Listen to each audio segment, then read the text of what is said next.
আমার ছেলেটা, তার তো পরীক্ষা, সে আগেরবার এসএসসি পরীক্ষা দিবে ইনশাআল্লাহ, পাশাপাশি মাদ্রাসায় পড়ে, তাকে আমার সাব বলে দেওয়া আছে। এবং বাসায় আমার স্বামী স্ত্রী দুজনেই বলি, দেখো বাবা, খুব আহামরি ভালো কোনো ফলাফল আমাদের দরকার নেই। তুমি যদি মোটামুটি ভালো ফলাফল করতে পারো তো আলহামদুলিল্লাহ, না করতে পারলেও আলহামদুলিল্লাহ, কোনো টেনশন নিও না। তোমার উপর কোনো চাপ নাই।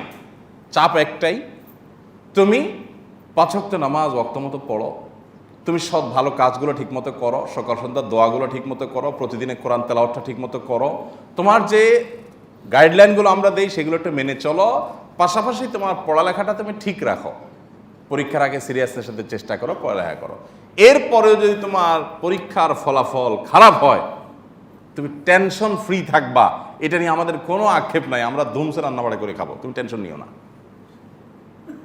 আমার মেয়েও এবছর দাখিল এসএসসি পরীক্ষা দিছিল। আমি সকালে একটা টেলিভিশন চ্যানেলের প্রোগ্রামে গেছি, দেখি যে ফোন বাসা থেকে, কি হয়েছে, সে পাস করছে, আর্ন করছে। আমাকে আলহামদুলিল্লাহ। এক সাবজেক্টে অনেক খারাপ করছে, আমাকে আরো জোরে আলহামদুলিল্লাহ। দুনিয়া নিয়ে এত টেনশন করার কিচ্ছু নাই, এত চাপ দেওয়ার কিচ্ছু নাই। বেশিরভাগ অভিভাবকরা সন্তানদেরকে এমন প্রেসার দেন, নকল কেউ সাধে করে, কারণ ওর জন্য একটা ডু অর ডাইয়ের ব্যাপার। আপনি এই পর্যায়ে নিয়ে গেছেন ছেলেকে, আরে বাবা কিসের do or die? Dhaka medical কলেজে এক ডাক্তার আছে, আমার বন্ধু মানুষ, আমাকে প্রায় বলে, ভাই এইসব রেজাল্ট এইসব মেধা টেদা এগুলোকে আমরা মা বাপরা যেভাবে বাঁচা গামছা বেঁধে নিয়ে নিছি, আসলে একটা মানুষের জীবনে সুখী হওয়া, তার ক্যারিয়ারটা কাঙ্ক্ষিত জায়গাতে সে চলে যেতে পারা, ক্যারিয়ারটা ভালো হওয়া, এগুলোর সাথে এগুলোর সম্পর্ক, অর্থাৎ ফলাফল ভালো হওয়ার সম্পর্কটা আমরা যতটা মনে করি একেবারে গুলির মতো, এরকম না।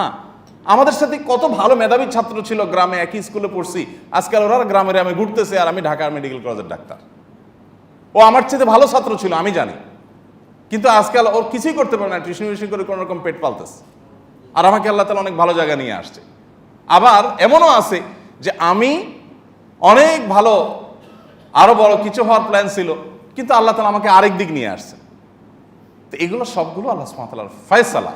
কিন্তু এর মানে এই না যে বান্দা আল্লাহর তাকদীরের পরে ফয়সালা দিয়ে হাত পা বেঁধে বসে থাকবে, তার পরিশ্রম সে করবে, কিন্তু দুনিয়া নিয়ে এত সিরিয়াস হওয়ার কিছু না যে না বাবা এবার ফেল করলে কিন্তু মানিজত থাকবে না। ওই যে বললাম ভাবের অভাব, সমস্যাটা কিন্তু ওখানে।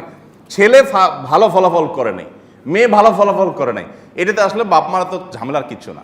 অনেক বাপ মা আছে, পয়সা করি ব্যবসা বাণিজ্যের অভাব নাই, গতানুগতিক একটা সার্টিফিকেট দরকার, সামাজিক স্বীকৃতি দরকার, বিয়ের শাদীতে কি পাস করছে বলা দরকার, এইটুকু হলে চলে। কিন্তু না, তারপরও তার ছেলের আপনার জিপিএ 5 পাইতে হবে, এটা পাইতে হবে, ওইটা পাইতে হবে। এগুলোর মূল কারণ হলো ভাব। কেন ভাব? কারণ পাশের ফ্ল্যাটের ভাবির ছেলেটাও পরীক্ষা দিছে, বুঝেন নাই? তো ও হয়তো ভালো ফলাফল করবে, তখন আমারটা যদি খারাপ করে মানুষ যদি থাকবো, ভাবিতে এসে ঠিক আছে জিজ্ঞেস করবো, বোন কি খবর আপনার ছেলের, তখন কি বলুন? এই যে ভাবের অভাব, আরেকজনের কাছে ভাব ধরতে গিয়ে আমার পোলাটারে গলা টিপে মেরে ফেলতেছে। কত ছেলে মেয়ে এই ফলাফল প্রকাশের পর আত্মহত্যা করে, প্রায় প্রতি বছরই এই নিউজগুলো আমরা পত্রপত্রিকায় দেখতে পাই। কেন হয় এগুলো? নির্মম বাস্তবতা হলো পরিবার থেকে ইম্যাচিওর ডিসিশন নেওয়া হয়, ইম্যাচিওর আপনার চিন্তাভাবনা লালন করা হয়, এবং এগুলো সন্তানের উপরে প্রয়োগ করা হয়, সন্তান সে নিতে পারে না। এই জন্য নিজের সন্তানকে সাপোর্ট দিতে হবে। এর মানে এই না যে সে উল্টাপাল্টা করছে, বন্ধু বান্ধবকে নিয়ে আড্ডা মারছে, আজে বাজে কাজে ব্যস্ত ছিল, পড়ালেখা করে নাই, তারপর আমি তাকে সাপোর্ট দিব, আমি সেটা বলি নাই।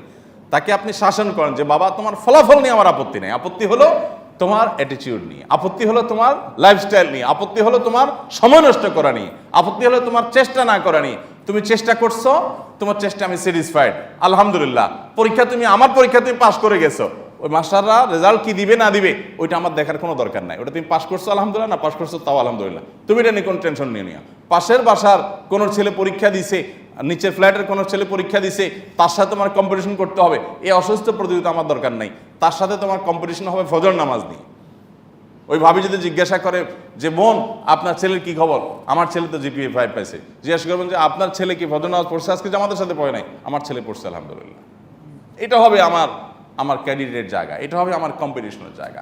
আল্লাহ আমাদের অভিভাবকদেরকে বোঝার তৌফিক দান করুন।